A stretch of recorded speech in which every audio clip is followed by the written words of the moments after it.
अस्सलाम वालेकुम dear second year. जैसा कि आपको मालूम है कि गवर्नमेंट के नोटिफिकेशन के मुताबिक आज से हमारी ऑनलाइन क्लासेस स्टार्ट होंगी। फ़िज़िकल क्लासेस नहीं ली जाएंगी, वो तब तक नहीं ली जाएंगी जब तक स्कूल ओपन नहीं हो जाते। मुझे उम्मीद है वो 17 नवंबर के बाद स्टार्ट हो जाएंगी। ठीक है, तब तक के लिए हम अपना कोर्स को ऑनलाइन क्लासेस में कंप्लीट करने की कोशिश करेंगे। तो हमने जैसा कि लास्ट टॉपिक हमने पढ़ा था कि मोशनल ईएमएफ पढ़ लिया था और हमने लेंथ लॉ भी पढ़ लिया था। तो आज से हम एक्सरसाइज के शॉर्ट क्वेश्चंस करेंगे ताकि जितना हमने कोर्स मुकम्मल कर लिया है वहाँ तक के शॉर्ट क्वेश्चन हमारे कंप्लीट हो सकें। तो बेटा पहला हमारे पास एक्सरसाइज का शॉर्ट क्वेश्चन है कि does the induce EMF in a circuit depend on the resistance of the circuit. कहने का मकसद ये है कि जो सर्किट की रेजिस्टेंस होती है क्या वो इंड्यूस होने वाली ईएमएफ पर असर अंदाज होती है। मतलब जो इंड्यूस होने वाली ईएमएफ है वो सर्किट की रेजिस्टेंस से ज़्यादा होने से ज़्यादा होती है या ज़्यादा होने रेजिस्टेंस से कम हो जाती है, ये आपने बताना है। और इसका बेटा दूसरा पार्ट जो है हमारे पास डज द इंड्यूस करंट, जो इंड्यूस होने वाला करंट है क्या वो भी सर्किट की रेजिस्टेंस से उस पर असरअंदाज होता है, क्या वो भी ज़्यादा या कम होता है, ये हमने एक्सप्लेन करना है। पहला पार्ट जो हमारे पास बेटा है no EMF does not depend upon the resistance of the circuit, वो सर्किट की रेजिस्टेंस पर डिपेंड नहीं होता है। जैसा कि आप फार्मूले को नीचे देख रहे हैं कि epsilon is equal to number of turns del phi over del T, यहाँ पर लिखा गया है वाज़े तौर पर फ़र्क वाज़े है कि यहाँ पर कहीं भी आपको रेजिस्टेंस का साइन नज़र नहीं आता। तो यहाँ से हमें साबित होता है कि वो रेजिस्टेंस पर डिपेंड ही नहीं करती। आप नीचे भी उसने खुद एक्सप्लेन कर दिया the induce EMF depend upon the number of turns, वो नंबर ऑफ टर्न्स पर डिपेंड करता है and the rate of change of magnetic flux, और वो मैग्नेटिक फ्लक्स पर डिपेंड करता है through the coil. The induce EMF in the circuit does not depend on the resistance of the circuit, वो circuit की resistance पर कोई असरअंदाज नहीं होता। जिससे ये क्वेश्चन वाज़े हो गया कि चाहे जितनी मर्जी किसी सर्किट की रेजिस्टेंस हो तब तक उस पर ईएमएफ पर कोई असर अंदाज नहीं होने वाला। क्लियर। अब दूसरा बेटा है हमारे पास पार्ट इसका कि करंट भी क्या जो इंड्यूस करंट होता है क्या वो भी सर्किट की रेजिस्टेंस पर असरअंदाज होता है या नहीं। तो बेटा इसका आंसर है यस, क्योंकि आपको पता है जो सर्किट करंट तभी मूव करता है जब सर्किट कंप्लीट होता है। अगर सर्किट ज़्यादा होगा, सर्किट लंबा होगा तो जिसकी वजह से उसकी रेजिस्टेंस भी ज़्यादा हो जाती हैं, इसलिए वो करंट पर असरअंदाज होता है। तो induce current depend upon the resistance of the circuit, बेटा वो सर्किट की रेजिस्टेंस पर असरअंदाज होता है। एक्सप्लेनेशन में देखें the induce current through the circuit is given by I is equal to epsilon over R. यहाँ पर आपको वाज़े तौर पर नज़र आ रहा है कि जो करंट होता है वो हमारे पास रेजिस्टेंस पर इन्वर्सली प्रोपोर्शनल है। मतलब कि जैसे जैसे रेजिस्टेंस किसी सर्किट की ज़्यादा होती जाएंगी वो उसका जो करंट है वो भी क्या होता जाएगा, कम होता जाएगा। तो कहने का मकसद ये है कि जैसे अगर दूर से कहीं से दूर इलाके से हम रेजिस्टेंस इलाके से अगर तार को लेके आते हैं, क्योंकि तार के एरिया लेंथ ज़्यादा होने से हमें पता है कि उसकी रेजिस्टेंस ज़्यादा हो जाती है और इसी वजह से क्या हो जाता है, उसका करंट कम हो जाता है। इसी तरह सर्किट अगर बड़ा होगा तो रेजिस्टेंस ज़्यादा होगी और ज़्यादा होने से करंट कम हो जाएगा। तो हम इस नतीजे पर पहुँचे हैं कि जो इंड्यूस ईएमएफ है वो सर्किट की रेजिस्टेंस पर असरअंदाज नहीं होती, बल्कि जो करंट है इंड्यूस होने वाला वो सर्किट के रेजिस्टेंस पर असरअंदाज होता है। मतलब कि रेजिस्टेंस ज़्यादा या कम होने से करंट भी कम या ज़्यादा होता है। ठीक है बेटा, चलो ठीक है बेटा। अब हमारे पास है दूसरा क्वेश्चन, क्या है ए स्क्वायर लूप है ऑफ वायर का, मतलब कि एक ऐसी वायर है जो कि स्क्वायर शेप की है, मतलब कि उसकी लेंथ और विड्थ क्या है, सेम है। इज़ मूविंग, जो हरकत कर रही है थ्रू आ यूनिफॉर्म मैग्नेटिक फील्ड, जो कि एक यूनिफॉर्म मैग्नेटिक फील्ड के अंदर मूव की गई है, मतलब कि उसको हरकत दिया गया है। The normal to the loop to is oriented parallel to the magnetic field, मतलब कि उसको मैग्नेटिक फील्ड के अंदर पैरेलल तरीके से रोटेट करवाया गया है।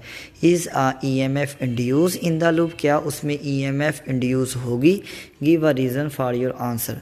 तो बेटा इसका आपने आंसर बताना है। क्या अगर हम किसी लूप को उसके लूप को मैग्नेटिक फील्ड के अंदर हम उसको पैरेलल रोटेट करवाते हैं तो क्या उसके अंदर ईएमएफ इंड्यूस होती है। तो बेटा इसका आंसर है बिल्कुल नो, क्योंकि जब भी हमने फ्लक्स में तब्दीली आना लाजमी है, वो तभी तब्दीली आएगी जब हम उसके एरिया और जो उसका एरिया है और हमारे पास मैग्नेटिक फील्ड के दरमियान एंगल क्या बनेगा, हमारे पास ज़ीरो बनेगा, तभी जाके वो होगा। मतलब एरिया और मैग्नेटिक फील्ड के दरमियान एंगल होना चाहिए ज़ीरो, और प्लेन और मैग्नेटिक फील्ड के दरमियान एंगल होना चाहिए 90। मगर यहाँ पर उसने क्या लिखा है कि वो जो एरिया है वो हमारे पास, इसने यहाँ पर लिखा है कि वो उसके क्या है, हमारे पास परपेंडिकुलर है, और लूप का जो एरिया है प्लेन है वो उसके क्या है, पैरेलल है। दोनों चीज़ें इस पर गौर करें। और बेटा इसीलिए इसके अंदर क्या होगी, हमारे पास EMF इंड्यूस नहीं होगी। तो no EMF is not induce in the square loop. Explanation में बेटा देखें, when square loop of wire is moving through a uniform magnetic field the normal to the loop is oriented parallel to the magnetic field and use EMF is loop is zero. क्योंकि वो कह रहा है कि वो zero होगी, क्योंकि वो क्या है, उसके पैरेलल है। पैरेलल का मतलब है उसका प्लेन पैरेलल है, एरिया परपेंडिकुलर है। और मगर हमने जो रिलेशन देखा है नीचे फार्मूले में देखें, वो वहाँ पर क्या लिखा है, induce EMF is equal to number of turns rate of change of flux over delta T, मतलब कि rate of change of time. तो यहाँ पर फ्लक्स को पैदा करने के लिए बेटा राइट साइड में देखा थोड़ा सा लिखा हुआ है हमारे पास 3 डॉट के साथ कि del phi is equal to del B A cos zero. जब मतलब कि थीटा होता है वहाँ पर अगर एंगल ज़ीरो होगा एरिया और मैग्नेटिक फील्ड के दरमियान, तभी क्या होगा हमारे पास वहाँ पर मैग्नेटिक फील्ड क्या होने वाला है, पैदा होने वाला, क्योंकि कोस ज़ीरो क्या होता है, मैक्सिमम। मगर वहाँ ऊपर क्या लिख रहा है कि वहाँ पर उसने प्लेन को जब पैरेलल किया है तो इसका मतलब एरिया खुद ब खुद परपेंडिकुलर हो गया है। जब यहाँ पर एरिया का 90 डिग्री पुट करेंगे तो वो खुद ब खुद फ्लक्स ज़ीरो हो जाने वाला है। ठीक है, इसलिए नो EMF इंड्यूस होगी। और बेटा अगला क्वेश्चन है हमारे पास, अ लाइट मेटेलिक रिंग। एक हमारे पास लाइट मेटेलिक रिंग है, मतलब एक रिंग है, अंगूठी जिसको कहते हैं, जो अक्सर औकात हम घरों में यूज़ करते हैं या वैसे भी लेडीज़ पहनती हैं। इज़ रिलीज, उसको रिलीज किया गया है फ्रॉम अबव, ऊपर से, हवा से ऊपर से छोड़ा गया, जैसे कि फिगर में आपको नज़र आ रहा है, इनटू अ वर्ट, जैसा कि आपको फिगर में देखे ज़रा। तो यहाँ पर देखा बेटा राइट साइड में, वहाँ पर हमारे पास एक बार मैग्नेट है, ऊपर से एक रिंग को ऊपर से नीचे की तरफ गिराया गया। वैसे वो उसको छोड़ा गया ग्रेविटी की वजह से, वो खुद ब खुद नीचे आएगा। और जैसा कि आपको नज़र आ रहा है कि बार मैग्नेट का नॉर्थ पोल ऊपर की तरफ है, इसलिए उसकी मैग्नेटिक फील्ड लाइंस भी क्या होंगी, ऊपर की तरफ होंगी, और वो रिंग में से पास कर रही हैं। ठीक है, कहता फिर नीचे क्या लिखा है, viewed from the above does the current flow in clockwise और anti clockwise in the ring. आपने ये बताना है कि रिंग में जो करंट पैदा हो रहा है वो क्लॉकवाइज है या एंटी क्लॉकवाइज है। वैसे ही बेटा आपको नज़र आ रहा है कि जब रिंग है ऊपर से नीचे आ रहा है तो पहले तो उसकी मैग्नेटिक फील्ड लाइन दूर था, वो उसका फासला काफ़ी दूर था उससे बार मैग्नेट से, जिसकी वजह से क्या फ्लक्स थोड़ा था, कम था। पर जैसे जैसे उसके करीब आने लग गया तो फ्लक्स में क्या होता है, इजाफा होने लग गया, फ्लक्स में तब्दीली आई, और जैसे ही फ्लक्स में तब्दीली आई EMF इंड्यूस हुई, EMF इंड्यूस होने से करंट भी इंड्यूस हो गया। तो यहाँ पर बेटा वो इसी चीज़ को एक्सप्लेन करता है, तो वो उसको हम क्या करेंगे। और जो नया करंट इंड्यूस हुआ है बेटा, वो हमें पहले ही पढ़ा है कि लेंस लॉ में वो हमेशा जिसने उसको पैदा किया है वो उसकी क्या करता है, मुखालफत करता है। तो यहाँ पर देखें, the induce current flow clockwise in the ring, वो क्या होगा, क्लॉकवाइज मूव करेगा, क्योंकि वहाँ पर देखें अगर नॉर्थ पोल नीचे की ऊपर की तरफ है तो रिंग का नॉर्थ पोल नीचे की तरफ है, नॉर्थ की तरफ होगा, क्योंकि उसने उसकी अपोजिशन करनी है। According to right hand rule, अपना अंगूठा नॉर्थ पोल की तरफ रखें रिंग के मैग्नेटिक, और अपनी फिंगर्स को क्या करें, रिंग की तरफ कर्ल करें, तो आपको वहाँ से शो हो जाएगा जो हमारे पास करंट पैदा हो रहा है वो कौन सा हो रहा है, जो इंड्यूस हो रहा है वो क्लॉकवाइज है। अच्छा, एक्सप्लेनेशन में बेटा देख लें, व्हेन अ मेटालिक रिंग, जब एक metallic ring is release from above, उसको ऊपर से छोड़ा जाता है into a vertical bar magnet, then according to Faraday law के मुताबिक an induce EMF is produce in it, तो उसके अंदर EMF इंड्यूस हो जाएगी। But according to Lenz law the induce current in the ring, जो रिंग में नया करंट पैदा हुआ है in the ring should oppose the cause that produce, वो उसकी मुखालफत करेगा जिसने उसको बनाया है। Thus lower end ring will have north pole, तो लोअर एंड का जो उसका होगा वो नॉर्थ पोल बन जाएगा। Then the right hand rule induce current in the ring flow क्या करेगा, वो क्लॉकवाइज डायरेक्शन में क्या करने वाला है, मूव आउट करने वाला है, जिससे हमें पता चल गया जो रिंग में करंट मूव कर रहा है वो कौन सा होगा, क्लॉकवाइज होने वाला है। ठीक हो गया। अब हमारे पास है बेटा नेक्स्ट क्वेश्चन है 4, वहाँ what is the direction of the current through resistors. हमने क्या बोला, दो हमारे पास रजिस्टर दिए गए हैं, दो हैं, एक हमारे पास सेकेंडरी है, एक हमारे पास प्राइमरी है। तो प्राइमरी वाली है उसके साथ हमने एक बैटरी कनेक्ट की गई है और एक स्विच लगाया गया है, और दूसरी जो प्राइमरी और सेकेंडरी है उसके साथ सिर्फ एक रेजिस्टेंस लगा दी गई है, ताकि हमें वो पता चलता रहे कि उसमें से करंट मूव करता है। चाहे आप रेजिस्टेंस की जगह पर कोई गैल्वानोमीटर भी लगा सकते हैं बेटा।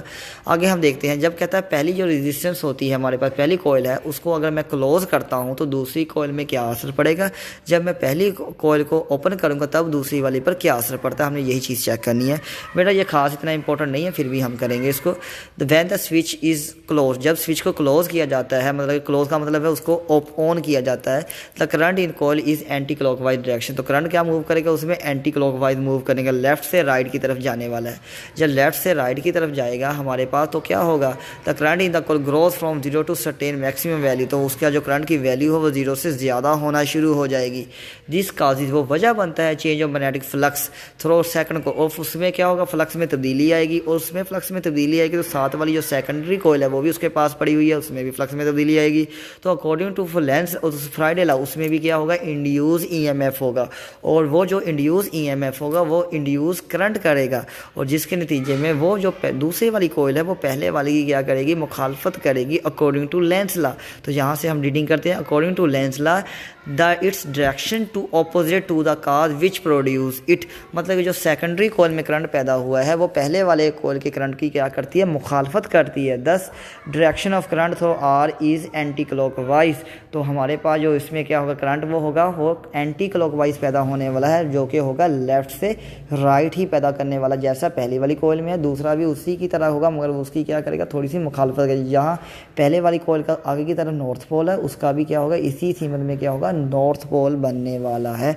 तो हमारे पास जो करंट बनने वाला है बेटा वो दोनों की तरफ क्या होगा, एंटी क्लॉकवाइज होगा, और अपोजिट, और जब उसको ओपन किया जाएगा, when the switch is open the current is in a coil is clockwise direction, तब करंट क्या हो जाएगा, क्लॉकवाइज डायरेक्शन हो जाएगा, क्योंकि हमने ओपन किया है। जो ओपन करते हैं तो करंट मैक्सिमम से 0 आ रहा है, अगर 0 से मैक्सिमम जब पहली दफ़ा गया था, मतलब करंट को जब मैंने स्विच को ऑन किया था वो 0 से मैक्सिमम हुआ है, तब क्या हुआ है, करंट ज़्यादा हुआ है। ज़्यादा होने से डायरेक्शन थी हमारे पास ऊपर बताई गई है कि एंटी क्लॉकवाइज, जब रिवर्स होगा तो करंट की डायरेक्शन भी तो रिवर्स हो ही जाएगी। तो इस वजह से क्या था, जो नया करंट इंड्यूस होने वाला है उसमें भी क्या होगा, ऑपोजिशन शो, मतलब कि वो भी डायरेक्शन रिवर्स कर लेगा, तो वो जो पैदा होने वाला है वो कहाँ से होगा, राइट टू लेफ्ट होने वाला है। तो एक्सप्लेनेशन में बेटा देखें, when the switch is open the current in the coil start decreasing, मतलब कि डिक्रीज हो रहा है, पहले ज़्यादा हो रहा था अब कम हो रहा है। The direction of the magnetic flux through the coil also change, तो फ्लक्स में तब्दीली भी आएगी। So induce current through are show in clockwise direction, वो क्या शो करवाएगा, क्लॉकवाइज डायरेक्शन में मूव करने वाला है, वो राइट टू लेफ्ट होने वाला है। बेटा हमारा लास्ट वाला क्वेश्चन है, does the induce EMF always act to decrease the magnetic flux through a circuit हमारे पास उसने ये पूछा, मतलब कि मैग्नेटिक फ्लक्स तब्दील होने से नए सर्किट में जो नई ईएमएफ इंड्यूस हुई है वो पहले वाले को क्या कम करती है, वो ये पूछ रहा है। चलो देखते हैं हमारे पास, नो वो उसको कम नहीं करती बेटा, मैंने क्लास में भी बताया था कि वो उसको कम नहीं करती बल्कि वो उसकी हमेशा अपोजिशन करती है। अगर वो पहले वाला उसके करीब अगर वो ज़्यादा होने की कोशिश करता है वो उसको कम कर देती है, अगर कम होने की कोशिश करता है वो उसको ज़्यादा कर देती है, मतलब कि हमेशा उसने उसकी अपोजिशन ही करनी है, चाहे वो कम हो चाहे वो ज़्यादा हो, हमेशा उसको कम नहीं करेगी बल्कि अपोजिशन करेगी।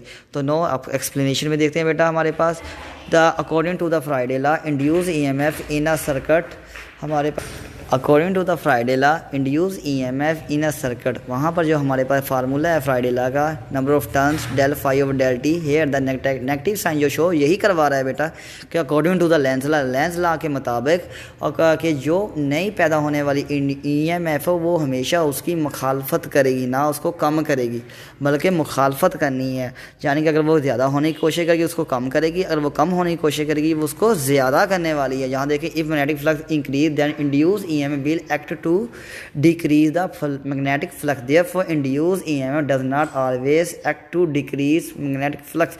वो हमेशा उसको कम नहीं कर रही बल्कि हमेशा उसकी मुखालफत कर रही है। यहाँ तक हमेशा हमने बेटा 5 सवाल हमने कर लिया, बाकी इंशाल्लाह हम कल से स्टार्ट करेंगे। अल्लाह हाफिज़।